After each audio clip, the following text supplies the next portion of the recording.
Praise the lord.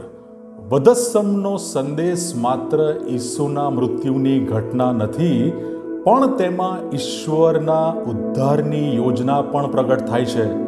1 કોરિન્થી 1:18 Paul કહે છે, નાશ પામનારાઓને તો વધસ્તંભની વાત મૂર્ખતા જેવી લાગે છે, પણ અમો તારણ પામનારાઓને તો તે ઈશ્વરનું સામર્થ્ય છે.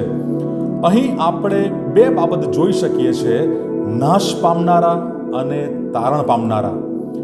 જેઓ વધસ્તંભના સંદેશનો નકાર કરે છે તેમને વધસ્તંભની વાત નિરર્થક અને મૂર્ખતા લાગે છે અને તેઓ વિનાશની પ્રક્રિયામાં છે. પરંતુ જેઓ ખ્રિસ્ત પર વિશ્વાસ કરનારા છે તેમના માટે વધસ્તંભની વાત ઈશ્વરનું સામર્થ્ય અને પરાક્રમ છે. God bless you.